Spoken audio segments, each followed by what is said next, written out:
하나님이 우리와 함께 하심을 찬양합니다. 오늘 본문 말씀을 가지고 놓친 축복의 기회라는 제목으로 말씀을 나누겠습니다. 여러분들이 삶 가운데 주어지는 많은 축복의 기회를 놓치지 말고 꼭 붙잡아 하나님의 놀라운 축복 가운데 날마다 나아가는 믿음의 성도들이 되시기를 주의 이름으로 축원드립니다. 여러분, 인생에는요, 축복의 기회만 오지도 않고 또 삶의 위기만 오지도 않습니다. 축복만 있는 사람도 없고 위기만 있는 사람도 없습니다. 마치 밀물과 썰물처럼 우리 인생에는 축복이 오고 또 위기가 오고 축복과 위기가 번갈아 우리에게 오는 것이죠. 자, 그런데요, 실제로 우리의 삶의 위기는 무엇과 같냐면 우리를 단련하는 것과 같습니다. 그래서 위기는 나쁜 것이 아니라 우리를 단련하여 우리의 삶의 불순물을 빼고 또한 우리의 연약한 부분을 더 단단하게 만들고 우리를 더 정결하게 만들며 성숙하게 만드는 것이 우리의 삶의 위기입니다. 그러므로 위기는 궁극적으로는 복을 주시기 위한 것이죠. 축복을 위한 것입니다. 그렇기 때문에 이 위기를 바로 대하기만 하면, 위기를 통해서 우리가 바로 단련만 되면 위기는 결국 우리의 삶을 축복으로 인도합니다. 자, 그렇기 때문에요, 우리에겐 지혜가 필요합니다. 위기는 우리를 잘 단련하는 기회로 삼아야 하고 축복은 놓치지 않는 지혜가 필요합니다. 그러면 위기에서도 복을 받고 또한 축복의 기회도 놓치지 않는 그러한 거룩한 삶, 축복의 삶으로 나아가게 됩니다. 우리가 사무엘상을 다시 돌아왔습니다. 우리 여름 동안에 우리가 그 하늘 문을 여는 기도를 하면서 기도에 대한 것도 좀 초점을 맞추고 거기에 관련된 말씀들을 좀 나누다가 이전에 우리가 했던 그 강의 설교인 사무엘상으로 다시 들어와서 시작을 하는데요. 텀이 좀 있어서 이 사무엘상에 대한 배경을 다시 한번, 여러분들이 다 기억나시겠지만 한 번 더 리마인드해서 훑은 다음에 내용을 들어가려고 합니다. 이스라엘 백성들이 이 사사 마지막 시기에 굉장히 혼란했습니다. 하나님을 바로 섬기지 않고 각자 자기들의 원하는 대로 자기의 욕망과 욕심과 자기의 생각과 자기의 뜻대로 살았습니다. 그러니까 하나님을 무시하고 하나님을 바르게 섬기지 않았던 것이죠. 사무엘상 처음에 들어가면서 이것이 어떻게 대표적으로 보였냐면, 당시의 제사장 엘리의 두 아들 홈니와 비느하스 제사장들이 하나님 앞에 행하는 행위를 통해서 얼만큼 그 시대가 부패했는지를 보여줍니다. 하나님께 행하는 이 제사에 그들이 마음대로 그 고기를 취해가고 또 그 성전 내에서 수종드는 여자들과 행음을 하고 이 모든 아주 추악한 일들을 제사장들이 행하고 있었으니, 그러니까 그 시대가 얼마나 부패한지를 알게 됩니다. 그때 하나님께서 이스라엘을 경고하시고 블레셋이 쳐들어오게 합니다. 이스라엘 백성들이 나아가서 블레셋과 싸웠는데 그때 4,000명이 죽습니다. 그리고 거기에 이제 이스라엘 장로들이 모여서 야, 왜 우리가 실패했을까? 그러면서 그들이 아이디어를 낸 게 뭐냐면 하나님의 법궤를 앞세워서 싸우자. 그래서 법궤를 가지고 전쟁터로 나아갑니다. 그때 대패를 하여 3만 명이 죽고 엘리의 두 아들 제사장 2명 홈니와 비느하스가 그 자리에서 죽습니다. 그 소식을 들은 연로한 엘리는 앉아있던 의자가 뒤로 넘어지면서 목이 꺾여 죽고, 그 다음에 둘째 며느리 비느하스의 아내는 출산을 하는 중에 그 소식을 듣다가 진통 중에 하나님의 영광이 떠났다라고 외치고 죽게 됩니다. 자, 이렇게 이스라엘의 영광이 떠나는 사건이 앞부분에 드러나고요. 이제 이 법궤가 바벨론으로 옮겨집니다. 이 블레셋으로 옮겨집니다. 이 블레셋 사람들이 이 하나님의 법궤가 자신들에게 와서 이제는 의기양양했고 그것을 자신들의 신전, 다곤 신전, 다곤 신상 옆에다 세워놨는데, 아침에 어떻게 됐나 나가 보니까 다곤 신상이 그 앞에 엎드려지고 얼굴을 땅에 박고 있습니다. 그래서 다시 세워놨더니 그 다음날 가니까 이 다곤 신상이 목이 부러지고 손목이 부러져 가지고 넘어져 있고, 그때부터 그 지역에 전염병이 창궐하여 많은 사람들이 죽기 시작합니다. 그래서 이 블레셋은 큰 5대 도시로 되어 있는데요. 다른 도시로 언약궤를 옮기니까 또 그곳에서 전염병이 생기고, 그래서 자꾸 옮기다가 그들이 이렇게 이야기합니다. 야, 안 되겠다. 이 법궤를 원래 왔던 곳으로 돌려보내자. 근데 이 두려우니까 어떻게 보내는가 하냐면, 이제 젖나는 소 2마리, 암소 2마리, 그러니까 새끼를 떼어낸 암소 2마리에 한 번도 아무것도 메어보지 않은 이 암소의 새로 만든 수레에다가 법궤를 올려놓고, 그 다음에 이 5도시가 하나님 앞에 용서를 구하는 제물, 그 독종의 모양을 한 금독종과 쥐 모양을 한 이 금쥐 5개씩을 거기에다 상자에 넣어서 같이 해서 보냅니다. 그러면서 그들이 그렇게 이야기합니다. 만약에 이 질병과 이 진노가 하나님에게서부터 나왔다면 이 소들이 곧장 이스라엘을 향할 것이고, 그렇지 않으면 글로 가지 않을 거니까 그건 우연이 된 일이다. 그런데 이 두 암소가 눈물을 흘리면서 곧장 이스라엘로 바로 갑니다. 그래서 이 법궤가 들어오는 곳, 그 첫 번째 이스라엘의 첫 번째 접견 도시가 어디냐면 벳세메스라는 곳입니다. 오늘 본문에 읽은 곳이 지금 이제 이 벳세메스에 대한 내용입니다. 자, 하나님의 법궤가 이스라엘로 다시 돌아왔습니다. 그러니까 영광이 다시 돌아온 것이죠. 하나님의 임재가 돌아온 것이죠. 하나님의 함께하신과 하나님의 역사가 돌아온 것이죠. 그런데 하나님이 선택한 도시가 어디냐면 벳세메스라는 지역입니다. 이 벳세메스는 놀라운 하나님의 축복이 기회를 얻었습니다. 하나님의 영광이 그들 가운데 임하였습니다. 하나님의 도우심과 하나님의 지키심이 그들 가운데 함께하였습니다. 그러니까 이 벳세메스는 정말 생각지도 않은 놀라운 축복을 얻은 겁니다. 여러분 보시면 알겠지만 벳세메스가 원한 것도 아니고 그들이 어떤 노력을 한 것도 아닙니다. 그런데 하나님께서 그 소들을 인도하여 이 법궤를 벳세메스로 인도해 주셨습니다. 자, 그러면 이 벳세메스 사람들이 축복의 기회를 잘 붙잡았을까요? 오늘 성경 보니까 그렇지 않습니다. 오히려 이들이 이 법궤를 잘못 다루어 하나님의 진노가 임하고 70명이 죽게 됩니다. 두려워 이 벳세메스 사람들이 언약궤가 와서 너무 기뻐하다가 이 언약궤를 함부로 하면 안 된다는 것을 깨닫고, 그리고 자신들 중에 70명이 죽는 것을 보고 너무 두려워서 안 되겠다, 이걸 다른 지역으로 보내야 되겠다 해서 기럇 여아림의 사람을 보내어 언약궤를 법궤를 가져가십시오 이렇게 이야기합니다. 여러분 저를 한번 보실래요? 이 법궤는 구약의 모세를 통하여 만든 건데요, 구약의 이스라엘 백성들이 출애굽을 하고 광야를 지날 때에 하나님께서 이스라엘 백성들에게 내가 너희와 함께 가겠다, 내가 너희 중에 같이 있겠다 라고 말씀하셔서 그들 중앙에 성막을 만들게 했습니다. 그리고 성막 안에 성소가 있고 지성소가 있는데 이 지성소에 하나님이 임재하십니다. 어디 위에요? 법궤 위에. 하나님이 그곳에 임재하여 하나님이 그곳에서 이스라엘 백성들에게 말씀하고, 하나님이 임재하시면 거기에 구름이 가득 차고 하나님의 영광이 가득 찹니다. 그러니까 이 언약궤 법궤는 하나님이 이스라엘 중에 함께 하시겠다는 언약의 표시요 증거입니다. 그러니까 이 언약궤가 법궤가 벳세메스에 들어왔다는 말은 하나님이 그들과 함께 하시겠다는 뜻이죠. 여러분 이 법궤가 그들 가운데 들어온 건 마치 우리의 삶 가운데 하나님이 찾아오시는 것과 같습니다. 하나님이 우리에게 찾아와서 내가 너희와 함께 하겠다, 내가 너와 함께 살겠다, 내가 너의 삶 중앙에 내가 머물겠다, 내가 너희를 인도하고 내가 너희를 지키며 내가 너희들에게 승리를 주고 너희를 축복하겠다라는 말씀이죠. 그러므로 하나님의 법궤가 들어온 것은 놀라운 축복입니다. 자, 그러면 우리는 이 놀라운 축복을 어떻게 간직해야 할까요?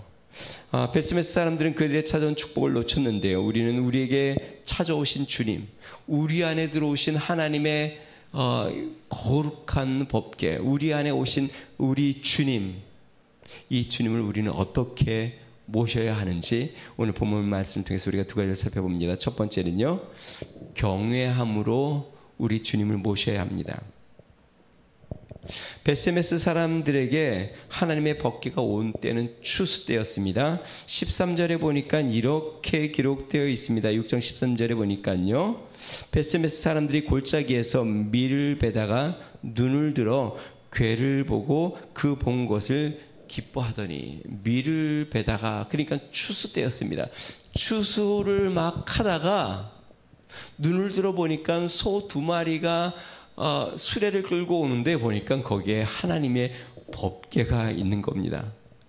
이것을 보고 그들이 얼마나 기뻤는지, 기뻐했다라고 성경에 기록됩니다. 여러분, 성경에 추수는 기쁨의 대명사입니다. 당연히 그렇죠. 우리나라도 옛날에 그 추수 때 보면 사람들이 같이 모여서 추수를 돕는데 그때 노래를 막 부르면서 추수하지 않습니까? 이 추수에 대한 기쁨으로 노래를 부르면서 막 추수를 한단 말이에요. 그러니까 추수는 열매를 얻는 거, 수확을 얻는 거니까 큰 기쁨입니다. 그래서 가장 큰 기쁨을 표현할 때 추수의 기쁨이라고 표현을 합니다.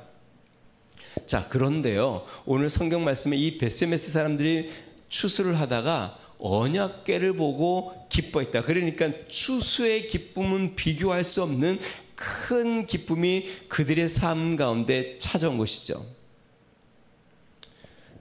사랑하는 성도 여러분, 주님이 우리에게 찾아온 것은 큰 기쁨임을 믿으시기 바랍니다. 그것은 우리의 삶의 수확의 기쁨과 비교할 수 없는 큰 기쁨입니다. 사업의 성공에 비교할 수 없을 만큼 큰 기쁨입니다. 하나님이 나에게 찾아온 것은 말할 수 없는 큰 감격과 기쁨입니다. 자, 당시 이 베세메스는요, 유다 지파에게 배분된 땅인데요. 그런데 이 베세메스 성은 누가 거주하고 있었냐면 레위인들에게 주어져서 거주하고 있었습니다. 자, 그래서 이 소가 수레를 이끌고 언약궤를 이끌고 오니까 이 제사장들이 소를 잡고 그 다음에 수레를 패어서 수레를 장작 삼아서 그 소를 얹어놓고 하나님 앞에 속건제로 올려드립니다. 뿐만 아니라 언약궤와 그 헌물은 그들이 메어다가 잘 보관을 합니다. 자, 하나님께서 이 언약궤를, 법궤를 베세메스에 보낸 이유가 있습니다. 왜냐하면 거기에 레위 지파들이 거주하고 있었기 때문에 그렇습니다. 그런데 오늘 본문 말씀 보니까요, 이 베세메스 사람들이 이 언약궤에 호기심이 생겨서 이 언약궤를 들여다보는 장면이 나옵니다. 오늘 19절 말씀을 한번 볼까요? 같이 한번 읽습니다. 시작. 베세메스 사람들이 여호와의 궤를 들여다본 까닭에 그들을 치사 70명을 죽이신지라. 여호와께서 백성을 쳐서 크게 살육하셨으므로 백성이 슬피 울었더라. 여기서 베세메스 사람들이라고 했으니까 아마 베세메스에 있는 레위 사람들은 아닌 것 같고, 그 베세메스에 거주했던 유다 지파의 사람들이었던 것 같아요. 이들이 하나님의 이 언약궤가 궁금하여 힐끗힐끗 쳐다보다가 그 언약궤 안에는 도대체 무엇이 있을까 호기심이 생기고 궁금하니까 그 언약궤를 열어봅니다. 이 일로 말미암아 70명을 하나님이 치셔서 다 죽게 됩니다. 여러분, 하나님의 법궤는 세 가지가 들어있었습니다. 먼저 하나님이 직접 쓰신 십계명의 2 돌판이 들어있었고, 그 다음에 만나가 항아리에 담겨져서 들어가 있었고, 아론의 쌍난 지팡이가 그 안에 들어갔습니다. 자, 이 법궤가 제가 아까 이야기한 대로 성막에 있을 때는 지성소에 있었는데요. 이 지성소는 누가 들어가냐면 1년에 딱 한 번 대제사장만 들어갑니다. 그리고 대제사장도 들어갔을 때 그냥 들어가면 안 됩니다. 들어가면서 향을 피워야 합니다. 왜냐하면 하나님의 거룩함을 보면 안 되기 때문에. 지성소에 들어갈 때는 향을 피우고 들어가서 그 언약궤 위에 임재하시는 하나님을 직접 대면하지 않도록 향을 피우고 연기를 피운 다음에 그렇게 1년에 한 번 그렇게 들어갑니다. 아무나 제사장도 그냥 제사장은 들어가면 안 되고 대제사장만 들어가고 아무나 들어갈 수 없습니다. 성막이 옮겨질 때는 어떻게 할까요? 옮겨질 때는 레위 사람들이 성막을 만지면 안 됩니다. 제사장도 만지면 안 됩니다. 제사장들이 먼저 들어가서 그것을 다 천으로 싸고 다 한 다음에 이 언약궤를 만지면 안 되고 언약궤 나무 궤를 껴서 그 궤로 어깨에 메고 옮겨야 됩니다. 그러니까 성막 자체를 만지면 안 됩니다. 그런데 베세메스 사람들이 아마 레위 사람들이 말렸을 것 같아요. 베세메스에 있는 레위 사람들이 말렸을 것 같은데 이 베세메스의 거주민들이 호기심에 하나님의 언약궤를 열어보고 그로 말미암아 70명이 죽습니다. 하나님의 이 법궤는 이 하나님의 거룩함은 함부로 우리가 접할 수 없는 겁니다. 제가 주중에요, 필요가 있어서 이 흉부에 엑스레이를 찍었거든요. CT를 찍었는데 여러분 아마 건강검진을 받거나 이럴 때 보면 잘 느낍니다. 그 앞에 이렇게 빨간색 동그란 모양의 삼각형 같은 것이 이렇게 있죠. 방사선 주의. 그러니까 아무나 들어가면 안 되죠. 그리고 촬영할 때도 촬영 받는 사람 한 사람만 있고 그것을 옆에서 하는 간호사나 이런 사람들도 같이 있지 않습니다. 자신들도 저기 유리막이 튀어져 있는 그 반대편에서 보죠. 그리고 이런 촬영들은 자주 하면 몸에 좋지 않다고 해서 그것도 어쩌다 1년에 한두 번씩 몇 년에 한 번씩 이렇게 하죠. 왜 그럴까요? 이 X선, 이 주파죠. 지금 빛인데 이것은 다른 빛과 달라서 이 신체 내부까지 들여다보기 때문에 그렇습니다. 강력한 것이죠. 그것을 이렇게 뭔가 반사나 이런 것들을 통해서 신체 내부를 볼 수 이렇게 투영해 주죠. 그렇기 때문에 이것은 많이 쐬도 안 되고 또 거기에 많이 접촉되는 건 좋지 않죠. 자, 여러분, 우리 육체의 내면에 투영하는 이런 X선 같은 것도 위험한데 우리의 심령, 우리의 마음을 꿰뚫어보는 생명의 빛인 하나님의 빛을 우리가 보면 어떻게 될까요?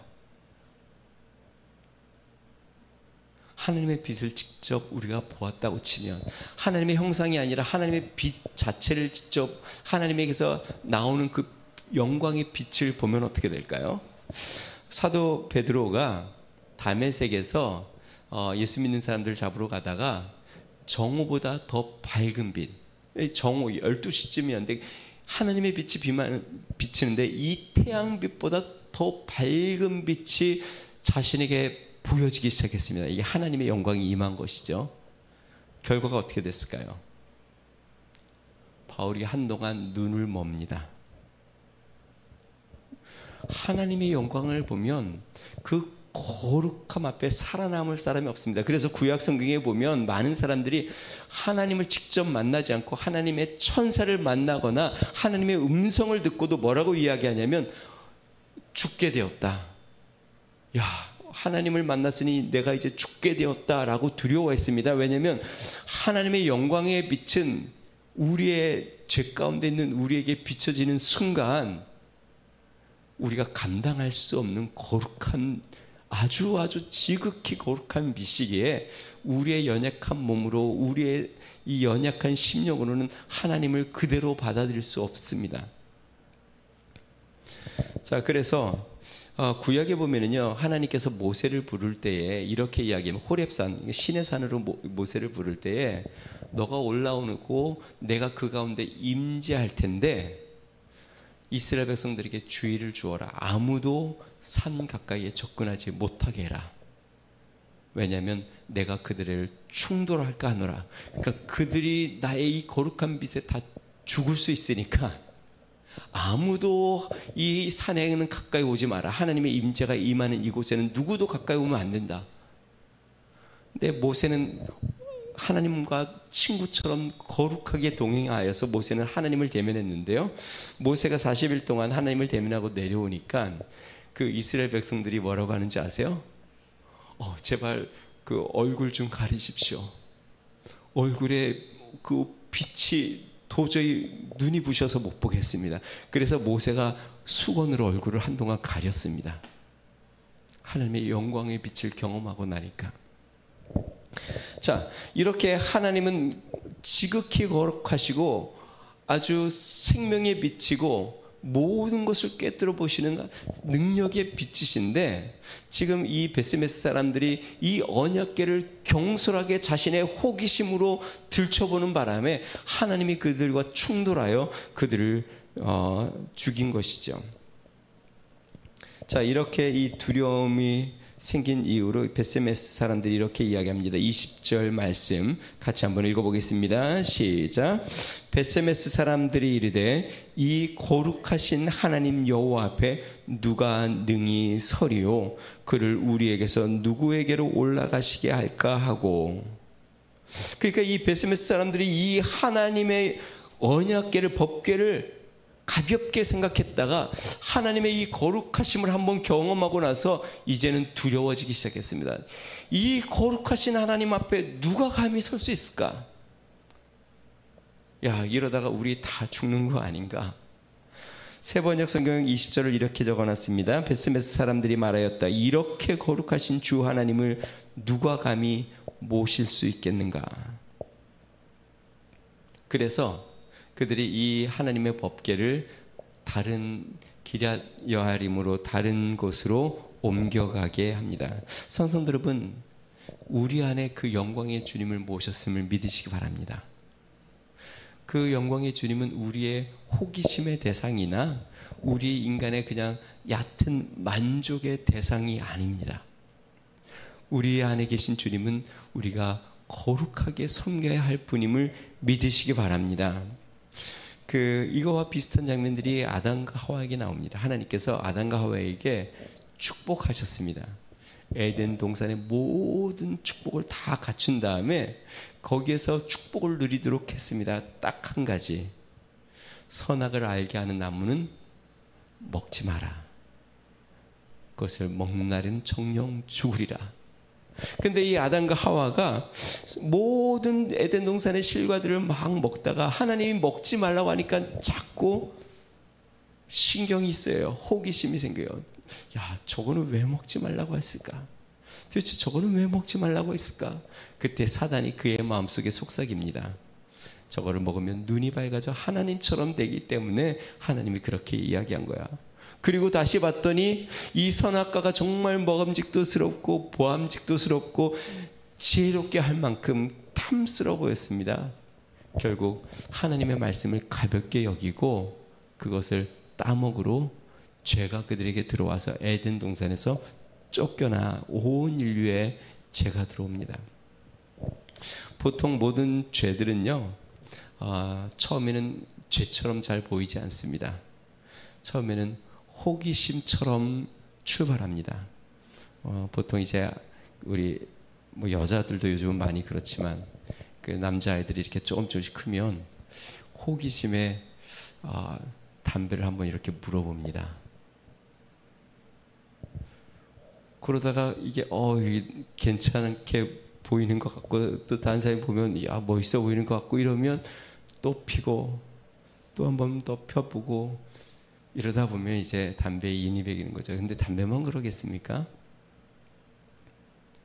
그러니까 하나님에 대한 경외심으로 하나님을 섬겨야 하는데 인간적인 얕은 호기심으로 나아가 하나님을 경외하지 않게 되면 우리는 죄 가운데로 나아가는 삶이 된다는 것이죠. 상성들 여러분, 우리 안에 법궤, 요즘 말로 하면 우리 신약으로 말미암으면 우리 안에 주님을 법궤의 참 현상이신 실제이신 예수 그리스도를 우리 안에 모셨습니다.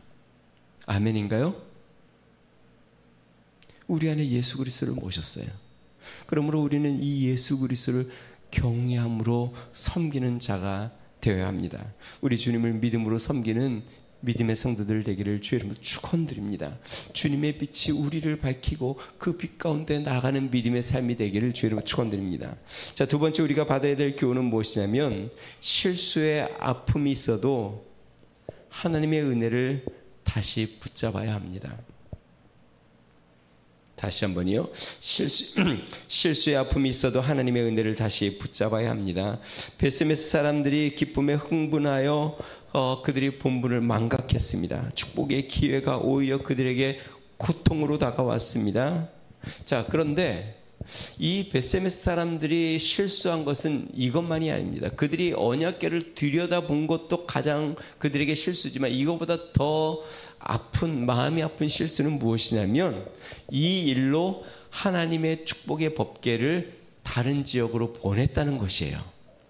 우리 20절, 21절 다시 한번 읽어볼까요? 20절, 21절 같이 있습니다. 시작.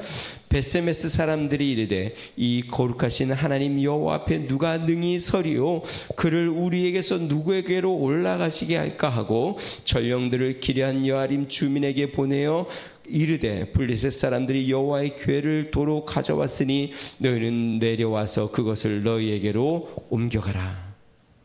한번 무섭게 이 법궤로 말미암아 진노를 얻고 난 다음에 이 베세메스 사람들이 이제는 안 되겠다, 이것을 기럇 여아림으로 돌려보내자 해가지고 기럇 여아림 사람들에게 이것을 가져가라고 이야기합니다. 그래서 기럇 여아림 사람들이 와서 이 법궤를 옮겨가 아비나답의 집에 옮기고 아비나답의 아들 엘리아사를 거룩하게 구별하여 그가 이 법궤를 섬기도록 돌보도록 했습니다. 여러분, 저를 한번 보실래요? 이 법궤를 하나님이 어디로 보내셨죠? 베세메스로 보내셨죠. 그 암소를 인도하시는 분은 누구시죠? 여호와 하나님이시죠. 여호와 하나님이 그 암소를 베세메스로 인도하여 그 법궤를 베세메스로 인도했습니다. 그러면 하나님의 뜻이 있고 하나님의 선하신 의도가 있고 하나님이 분명 그곳에 두실 이유가 있어 그곳으로 보낸 것이죠. 근데 그들이 실수를 했습니다. 하나님의 법궤를 너무 소홀하게 대했습니다. 잘못 하나님의 법궤를, 거룩한 하나님의 법궤를 자신들의 호기심에 마음대로 더하다가 진노를 얻었습니다. 자, 결국 그로 말미암아 그들이 이 법궤를 다른 데로 옮깁니다. 하나님이 보내신 법궤를 자신들이 다른 데로 옮겨 보냅니다.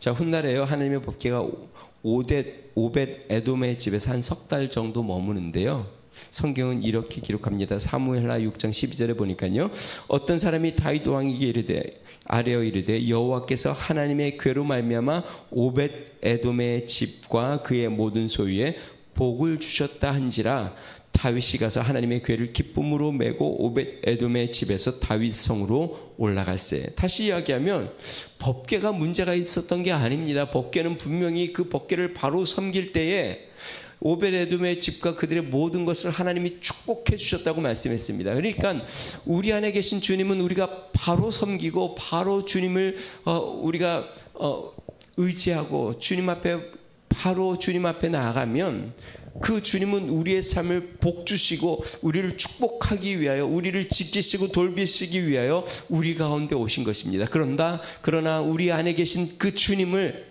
우리가 거룩하게 대하지 않고 우리의 욕망과 우리의 뜻대로 함부로 대하게 되면 그것이 우리의 삶을 충돌하여 우리의 삶을 망가뜨리고 우리의 삶에 고통을 주는 그런 아픔처럼 자꾸 다가온다는 것이죠. 그래서 예수님을 믿고 자꾸 삶의 어려움을 느끼고 힘듦을 느끼고 고난을 느끼는 것은 하나님이 자꾸 우리의 삶과 부딪히기 때문에 그렇습니다. 우리 안에 거룩하신 하나님이 거룩하지 않은 우리의 삶이 자꾸 그 거룩하신 하나님과 부딪히기에 삶의 어려움이 찾아오는 것이죠. 그러나 그 하나님을 바르게 섬기면, 그 하나님을 온전히 모시고 경외함으로 섬기게 되면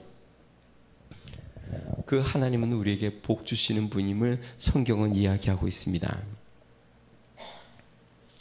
그 인류의 발견 중에요, 우리의 삶에 아주 막대한 그 영향을 미치는 발견 중에 하나, 뭐 많은 발견들이 있겠지만요, 그 중에 하나는 전기일 겁니다.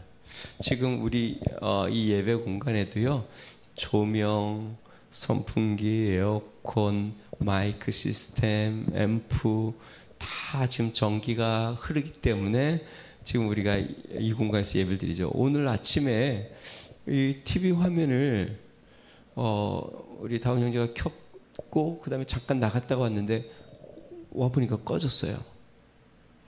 뭐 보니까 전기에 무슨 문제가 생겼어요. 뭐 휴지가 나갔는지 모르겠어요. 껐다 켰다를 해봐도 전혀 지금 반응이 하나도 없어요. 그러니까 우리가 예배 앞부분을 제가 그래서 많이 수정을 했습니다. 찬양도 다 뺄 건 빼고 찬송가도 빼고 예배를 많이 팍축소를 했어요. 왜냐면 뭐 여기 가사도 나오고 이래야 우리가 같이 찬양을 하고 말씀도 같이 읽고 그러는데 지금 전기가 안 들어오니까 이렇게 좀 불편하잖아요.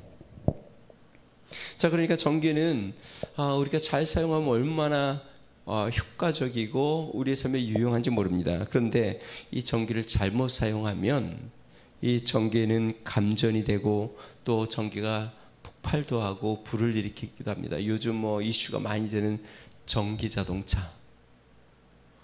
되게 뭐 처음에는 굉장히 참 놀랍더라고요. 뭐 차가 시동이 걸려 있는지 없는지도 잘 모르겠고 어떻게 전기로 차가 이렇게 그냥 스무스하게 잘 가고, 근데 요즘 뭐 전기가 막 배터리가 이렇게 뭐 폭발해가지고 화재가 나고 사람들이 많이 뭐 오작동도 많이 생기고 뭐 그런 일들이 있습니다.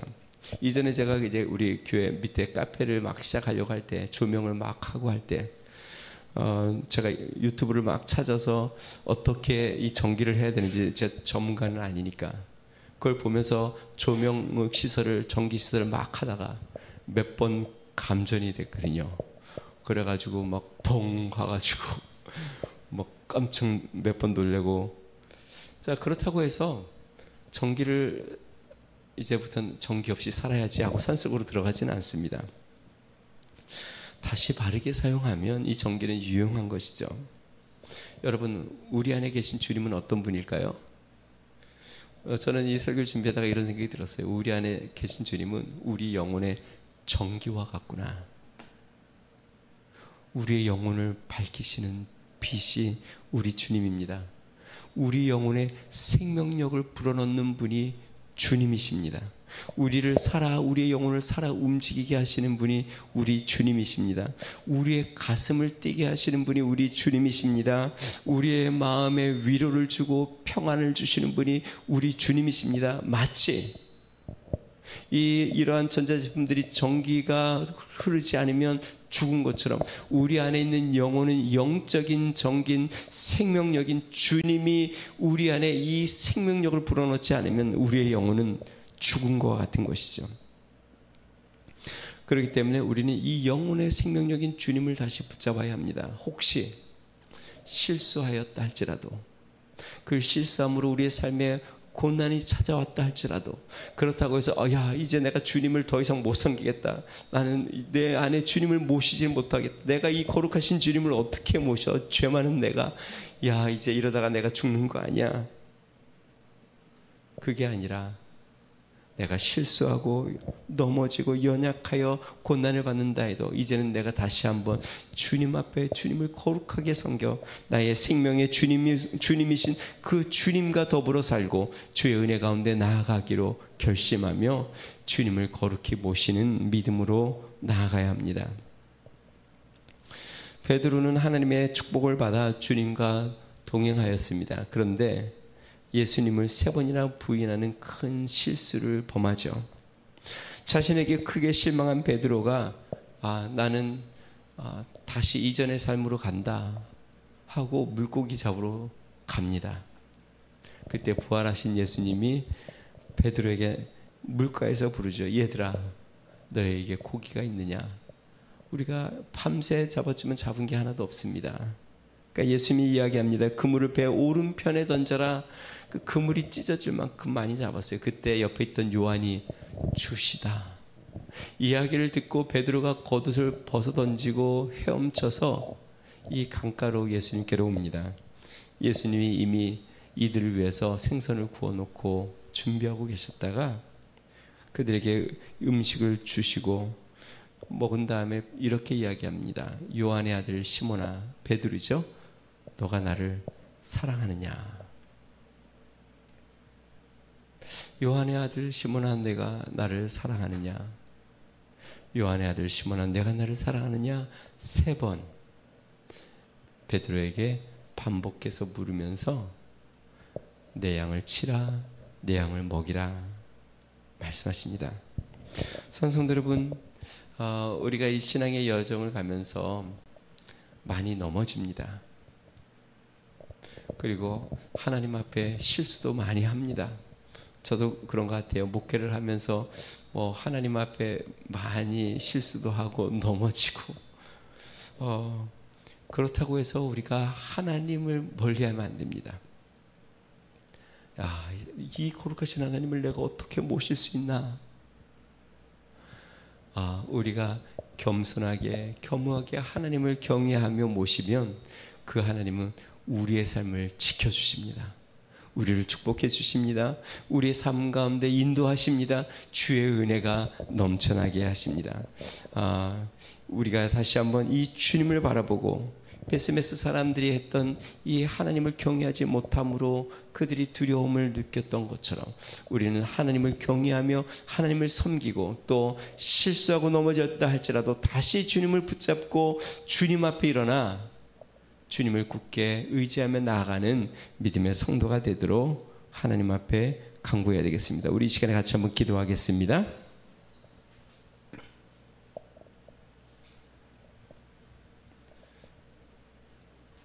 베스메스 사람들에게 하나님께서 법계 하나님의 임재와 축복을 허락해 주셨습니다.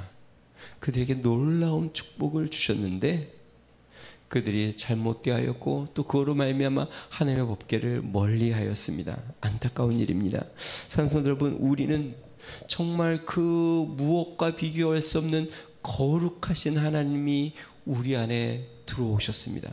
내가 그 주님을 찾은 것도 아니고 주님이 나를 찾아와 내 안에 오셔서 우리 안에 거하시고 우리와 동행하십니다. 때로 우리가 실수하여 넘어질 수 있습니다. 그러나 우리는 다시 한번 그 주님을 붙잡고 주님 앞에 나아갑니다. 이 시간에 기도할 때 하나님, 주님을 거룩히 섬기며 주님을 믿음으로 섬기며 주님과 동행하는 삶 되게 해달라고 우리 같이 한번 기도하겠습니다. 좋으신 하나님 아버지 감사합니다. 하나님, 때로 우리는 하나님 아버지의 거룩하신 주님을 너무나도 가볍게 생각합니다. 너무나도 쉽게 주님을 대합니다. 하나님 또 실수하고 인간의 하나님 우리의 하나님의 얄팍한 하나님 욕심과 욕망으로 주님 앞에 나아갈 때가 있습니다. 능하신 하나님 아버지, 주님 다시 한번 거룩함으로 주님 앞에 나아가고 주님을 의지하며 주님을 바라보는 믿음의 삶이 되도록 성령이여 주장하여 주시옵소서. 혹시 우리가 실망하고 우리가 좌절하고 실수하여 넘어졌을지라도 다시 한번 주를 바라보게 하여 주시옵소서. 다시 한번 주를 의지하게 하여 주시옵소서. 주의 얼굴을 구하며 주님 앞에 나아가는 믿음의 삶이 되도록 주여 축복하시고 인도하여 주시옵소서. 좋으신 하나님, 때로 하나님 주님 앞에 하나님 우리가 실수하고 하나님 아버지 넘어지고 하나님 나약하여 두려움 가운데 있을 때에 능하신 하나님 아버지, 우리 주님에게서 멀어지지 아니하고 다시 주의 얼굴을 바라보게 하여 주시옵소서. 우리를 찾아오시며 다시 우리를 부르시며 우리의 손을 붙잡으시는 그 주님 앞에 하나님 우리를 내어 맡기게 하여 주시옵소서. 능하신 하나님 아버지, 이번 한 주를 살 때에도 우리 안에 모신 거룩하신 그 하나님을 거룩히 섬기며 그 하나님 아버지 손을 붙잡고 동행하며 주님 앞에 영광을 돌리며 나아가도록 축복하여 주시옵소서. 이제는 우리 주 예수 그리스도의 은혜와 하나님 아버지 무한하신 사랑과 성령님의 감동 감화 내주 충만케 하시는 종이 하나님을 경외하며 하나님을 사랑하며 하나님을 손을 붙잡고 하나님과 날마다 동행하며 주님 앞에 영광을 돌리기로 소망하는 믿음의 성도, 가정과 교회와 나라와 민족 위에 이제로부터 영원토록 함께 하시기를 간절히 축원하옵나이다. 아멘.